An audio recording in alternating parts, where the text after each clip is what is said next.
Selamat pagi Kota Bandung. Sobat Plesir, kembali lagi dengan Tegar dan Zia di program yang siap membawa kalian semua jalan-jalan mengunjungi tempat-tempat seru di Jawa Barat. Yaps, di mana lagi kalau bukan di program Plesir TVRI Jawa Barat. Plesir, Hayu Halo Sobat Plesir, kali ini aku mau plesiran lagi nih sama Kang Tegar. Tapi kita lagi nungguin dulu dia. Kayaknya kita mau kemana ya? Plesirannya di sekitaran Bandung aja kali ya. Aku udah siapin helm juga nih. Kita udah siap keliling-keliling. Wey, udah dateng nih. Mau kemana nih? Jadi sekarang kita mau ke Museum Barli, salah satu museum seni di Kota Bandung. Yuhu, berangkat.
Ya, ini ada tulisannya di atas nih, Barli. Siapa? Kira-kira- Barli itu siapa sih ya? Nah jadi Barli itu adalah tokoh seorang seniman ya. Iya, Dia itu adalah pelukis yang udah terkenal banget sih di Indonesia. betul. Nah, jadi karena beliau tokoh, sekarang kita melihat nih di museumnya apakah hanya lukisan Pak Barli saja, Ya. atau mungkin ada lukisan-lukisan dari murid-muridnya ya, Zia? Wow, bener banget. Langsung aja kita masuk ke dalam. Plesir. Hayu ah!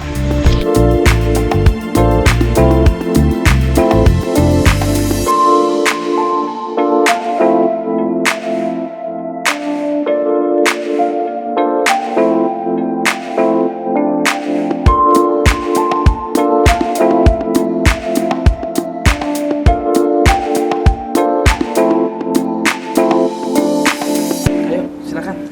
Nuhun kan. Nah, Sobat Plesir, ternyata ketika Tegar dan Zia tadi masuk di Museum Barli ini bukan hanya ada koleksi lukisan, tapi di sini juga banyak ruang-ruang lain yang tampaknya nih bisa dimanfaatkan juga. Nah, untuk ngobrol tentang ruang dari Museum Barli, juga kegiatan-kegiatan yang ada di museum ini, udah bareng Tegar sama Zia nih, ada Kang Wenda dan sama Kang Candil. Pertama, kok Kang Wenda dulu. Awal mula sampai sekarang gitu, yang namanya Museum Barli ini ruang apa sebetulnya, Kang? Ya, sebetulnya kalau Museum Barli itu dulu Pak Barli membuat museum ini salah satunya adalah untuk menyimpan karya-karya beliau. Dan karena beliau adalah seorang pendidik, maka dia juga membuat sanggar seni rupa di sini. Nah, dalam perkembangannya saat ini mungkin di sini agak berbeda nih. Kenapa Ya, kok bentuknya seperti ini gitu ya? Ya memang di saat sekarang kita sebagai penerusnya, kita itu memanfaatkan bagaimana si ruang-ruang tersebut bisa mempunyai nilai-nilai, salah satunya adalah nilai edukasi. Bagaimana walaupun tempat ini kafe, tapi kafe ini ternyata tempat kumpul para komunitas untuk berdiskusi membahas mengenai kondisi yang terjadi di masyarakat untuk akhirnya membuat sebuah program-program. Sebagaimana apa yang menjadi harapan, cita-cita dan keinginan dari Pak Barli sendiri. Kemudian nih, ada yayasan dari Bogalakon ya Pak ya. Nah, itu tuh ada berapa komunitas sih Pak? Kalau komunitas ya cuman satu ya, Bogalakon. Bogalakon aja di sini. Cuman kita anggota kan dari beberapa ormas, ada LSM di dalamnya. Nah, kita ada per divisi, nanti ada per divisi yang terutama tujuannya itu ke arah sosial dan kemanusiaan. Nah, seni salah satu dari bagian dari sosial ya. Sosial itu dari seni, pendidikan dan kebudayaan. Nah, nanti insya Allah kita cari-cari bakat pada zamannya sekarang itu di seni. Misalkan ada orang yang kurang beruntung ya, punya bakat, kita didik, kita ambil. Programnya, program dari Yayasan Akang gitu ya, dengan teman-teman nih yang bergerak, yang digerakkan beberapa tahun terakhir. Contohnya apa nih Kang? Sekolah di lapangan, di kolong jembatan, terus bikin film-film ke arah sosial, kemanusiaan, udah ada YouTube. Nah, kita sekarang lebih dikoordinir melangkah ke arah itu ya, untuk sosial dan kemanusiaan. Dan kemanusiaan itu diantaranya kan kesehatan ya.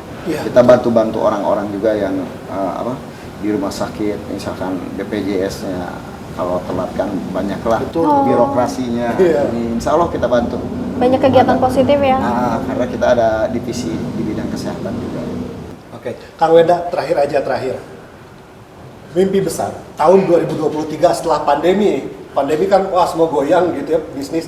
2023 apa yang akan dilakukan di Museum Barli ini? Kita harus bisa survive dalam setiap kehidupan dan keadaan. Karena dengan seni kita akan bisa bertahan dalam kondisi apapun. Kita harus tahu seni bertahan hidup dan lain-lain. Maka untuk selanjutnya akan tetap bisa. Untuk lebih memperdalam lagi nih, harus saya kenalin dengan Iki. Wah, Gak sabar saya. langsung nih ya kan? Harus. Ya kan langsung. Wah iya, langsung. Ya Kang ya. Kemana ini Kang sekarang Kang? Kita ke atas. Lantai Oke. dua. Di situ koleksinya ya Kang ya? Ya. Ayo atuh sama ke sana ya Oke, Kang. Ayo. siap. Ayo. Ayo Kang. Ayo, mangga, ayo.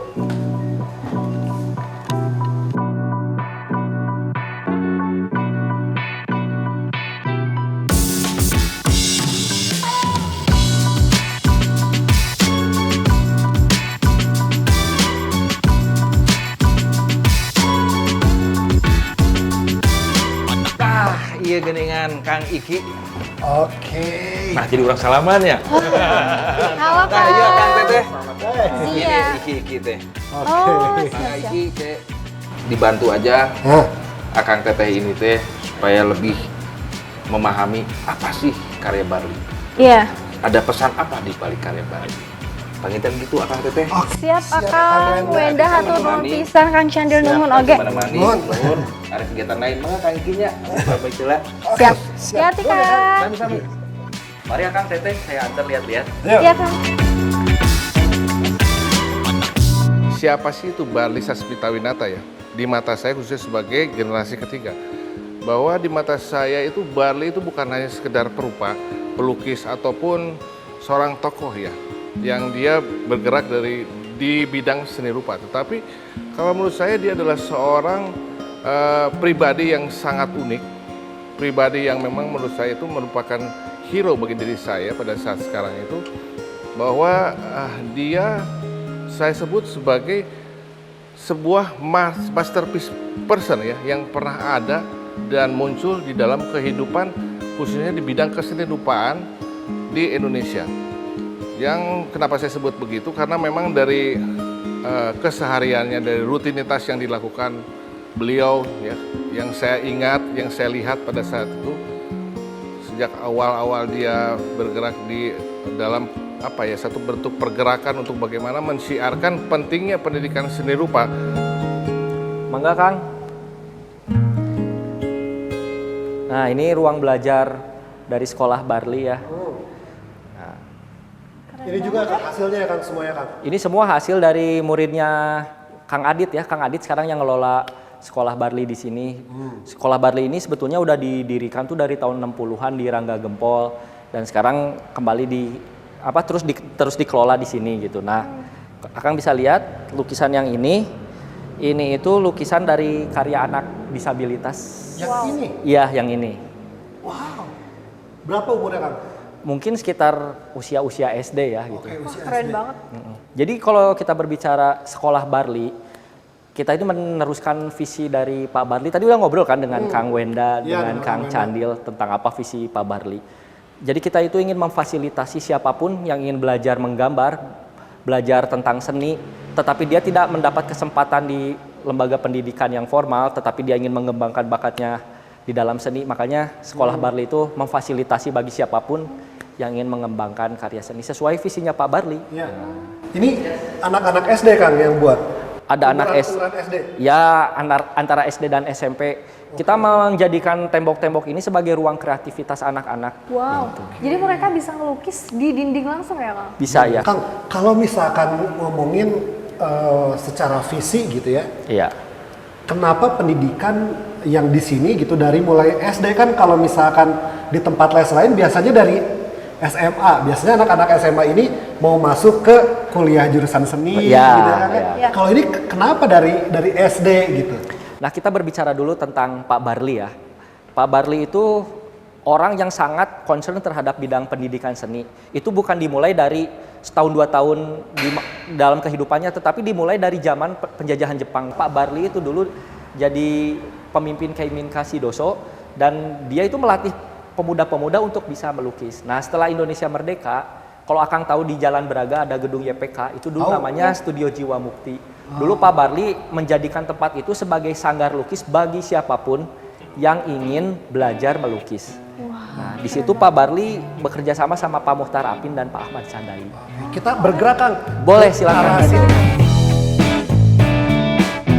Sobat Plesir, tahu nggak apa yang unik dari area gambar ini?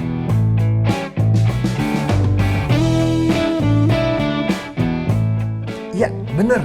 Gambar-gambar mural di dinding yang sedang Sobat Plesir lihat ini sebagian besar adalah karya murid Barli yang rata-rata masih di bawah umur loh. Keren banget kan Sobat Plesir?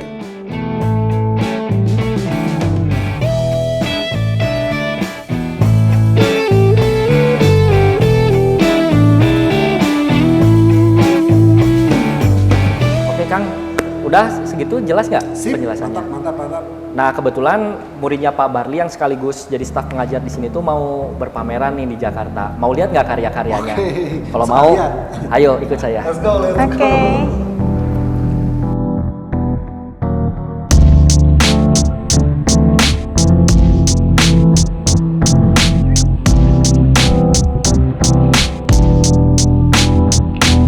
Nah, ini Kang Azan yang tadi saya ceritain. Wow, halo Akang. Kang Azan ini murid dari Kang Adit dan Pak Barli yang sekarang juga jadi staf pengajar di sekolah menggambar Barli. Nah, beliau ini lagi mempersiapkan diri untuk melakukan pameran di Jakarta. Nah, ini kalau mau bincang-bincang sama Kang Azan. Ini setiap hari Kang Azan ngelukis di sini di museum. Betul, di sini studionya sekarang. Mantap ya Kang ya.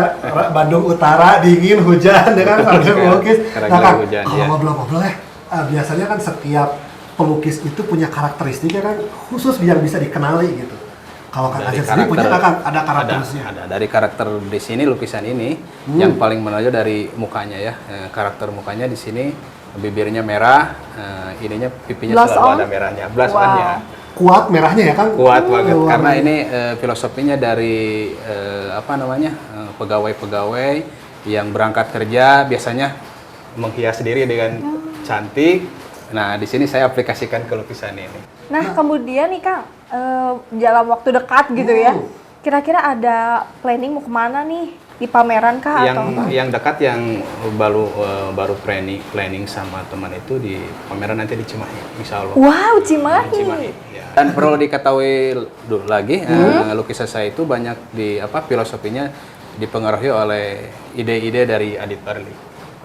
Apa? Seperti apa? Seperti apa? Karakternya Seperti ini. seperti Di sini banyak lukisan-lukisan yang bertemakan perjuangan. Jadi nafas perjuangan tuh kental gitu ya di Iya. karya-karya Akang. Oh, iya, Sukses ya Kang ya. Sama-sama. Kami tunggu ya kan dan di Cimahi nanti. Iya, kabarnya ya.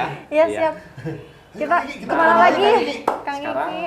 saya bakal tunjukin apa ya, karya dari Pak Barli itu seperti apa? Penasaran kan? Penasaran Itu yang banget. pencapaian. Pengen lihat Ayo. karya Pak Barli. Yuk. Nah, itu Asap, Hatur nuhun. punten ngawadol gitu. Enggak apa-apa.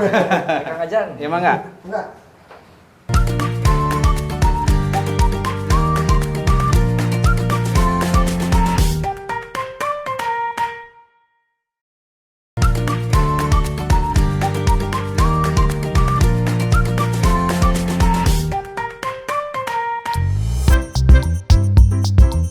Sobat Plesir, setelah berjalan-jalan mengitari lantai 2 Museum Barli, ada satu area yang cukup menyita perhatian loh.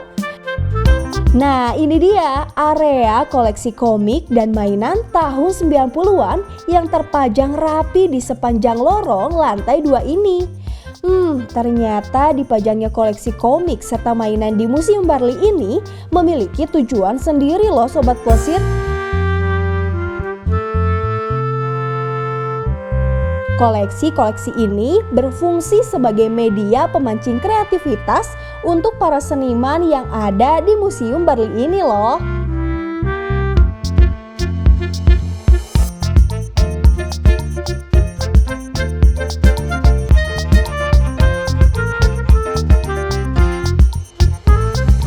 Yang saya perjuangkan pada saat sekarang, bahwa bagaimana akhirnya dengan sistem yang kami terapkan tadi, lebih terbangunnya sistem rasa.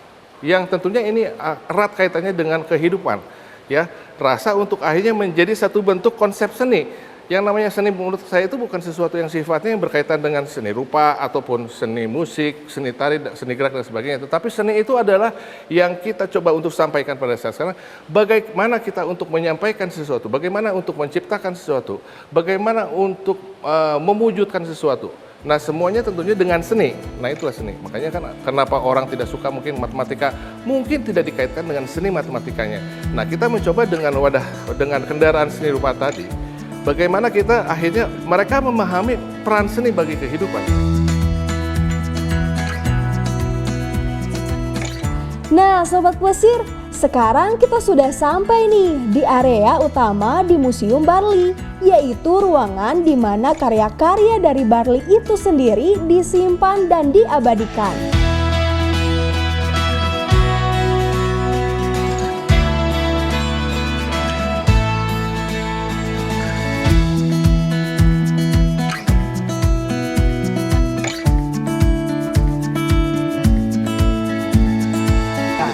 Tadi kita udah ngebahas Pak Barli dari sisi pendidikan kan. Sekarang saya akan membahas Pak Barli dari sisi lain. Pak Barli itu seorang budayawan Sunda di samping beliau seorang pelukis. Nah, ini kan temanya kuda ronggeng ya. Kalau kelihatan Kesenian Sunda gitu nah, ya. Sunda banget gitu. Jadi sebetulnya kalau ada yang ditanya Pak Barli udah ngasih apa sih buat masyarakat Jawa Barat? Waktu itu katanya sempat jalan-jalan ya ke Museum Mandala Siliwangi. Bener banget. Pernah itu. Baru aja kemarin kita tuh ke Museum Mandala Wangsit Siliwangi. Dan main tank baja malah ya. Iya, dan ada lukisan Pak Barli juga di sana kan. Nah, jadi gini, kalau kita berbicara sedikit ke masalah sejarah, Pak Barli itu adalah seorang pelukis yang dulu ditunjuk sama Kolonel Nasution selaku Pangdam Siliwangi saat itu untuk membuat logo pasukan Siliwangi. Karena saat itu TNI yang asalnya namanya TKR sedang menghadapi agresi militer Belanda gitu. Nah, Pak Nasution tuh pengen ada suatu identitas dari pasukan Siliwangi yang menggambarkan jati diri dari pasukan Siliwangi. Maka dari itu Pak Barli ditunjuk sebagai pelukis untuk mendesain seperti apa sih desain atau logo yang bisa melambangkan dari pasukan Wah, Siliwangi. keren banget. Jadi Luar dipercaya biasa bahwa ya. dari dulu memang udah concern ya. Karena kalau kita berbicara jauh lebih ke belakang, Pak Barli itu berangkat dari sebetulnya pelukis yang melukis apa ya, kalau dulu itu pejabat-pejabat Belanda. Cuman karena rasa nasionalismenya beliau, sebetulnya beliau itu seorang bangsawan. Beliau itu bisa masuk ke dalam lingkaran-lingkaran pelukis yang apa ya? Elit lah ya. Elit. Dulu tuh ada yang namanya Kunstring. Kunstring itu adalah pengelola kegiatan kesenian di Hindia Belanda zaman itu. Nah, hanya kalangan-kalangan tertentu yang bisa berpameran atau berpartisipasi di situ. Pak Barli sebetulnya sudah punya jatah di situ. Cuman dengan rasa nasionalismenya, Pak Barli lebih memilih untuk saya melukis bersama rakyat. Nah, ini ada tema-tema tentang kerakyatan. Ini tuh nggak apa ya, Pak Barli itu nggak dengan spontanitas gitu melukis dengan tema-tema yang kerakyatan gitu. Jadi beliau melukis seperti gambar gelandangan, Nenek-nenek. nenek-nenek Pengamen. tua.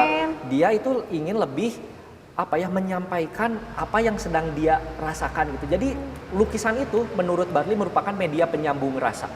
Penyambung rasa yang dia harap orang yang melihatnya melakukan sesuatu dan terjadi impact nyata.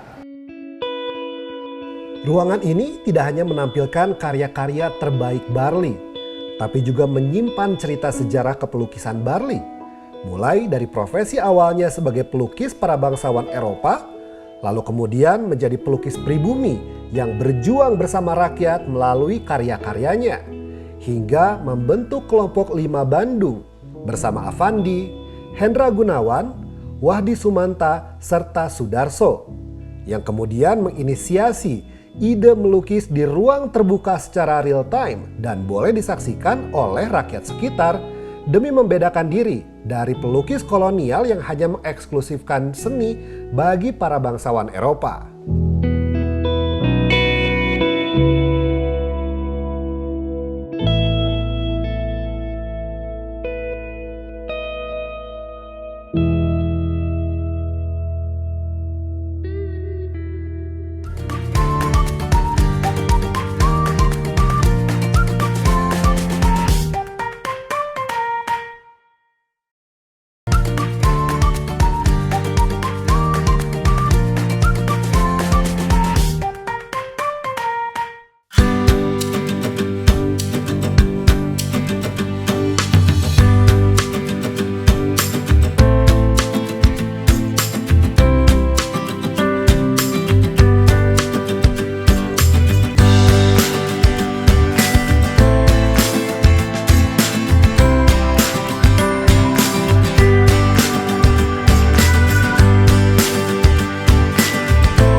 Kita sudah bersama dengan Kang Azan ya, dan akan ngapain nih Kang?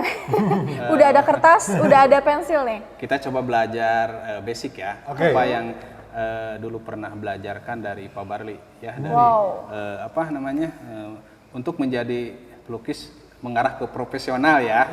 Jadi apa dulu nih harus tekniknya harus dipelajari ya, seperti itu. Oke. Nah, Ngapain dulu nih Kang? Nah gini, dulu saya juga bingung pas masuk ke Museum Barli, kenapa disuruh bikin elips? Loh, kok gambar disuruh ke sini jauh-jauh ngegambar, suruh bikin elips. Hanya elips saja, ya, seperti ini nih. Nah, seperti ini. Seperti ini. Saya hampir 1 bulan bikin gini. 1 bulan? 1 bulan bikin gini. Elips aja terus. Elips terus. Seperti ini. Ya. Nah, intinya bikin elips itu harus seperti seolah-olah kita menaruh karet gelang di atas meja. Pasti kan nggak ada titik potongnya kan? Iya. Melingkar. Nah, nanti seringnya latihan itu akan seperti itu. Nah, seperti ini. Coba Kita silakan. cobain ya. Coba.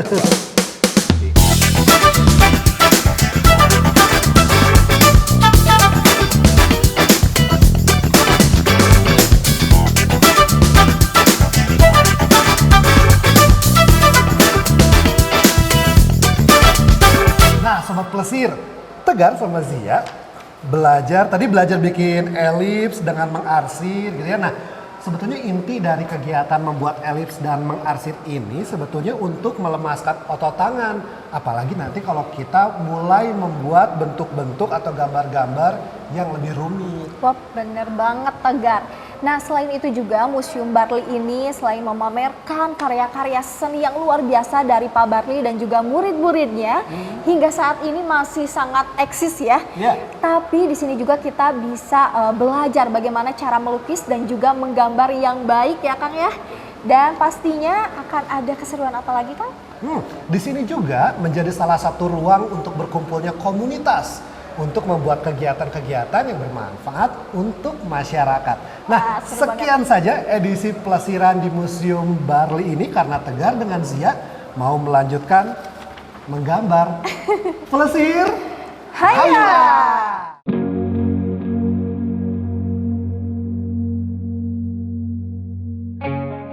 Saya berharap ke depan bahwa tempat ini dengan filosofi bangunan yang seperti ini, kalau kita lihat dari depan, kenapa ada bulat seperti ini dan seperti ada jembatan dua, itu kan itu juga sebuah filosofi yang kita terjemahkan bahwa Bali pada saat itu ingin merangkul semuanya untuk sama-sama kita melakukan satu bentuk perbaikan dalam kehidupan.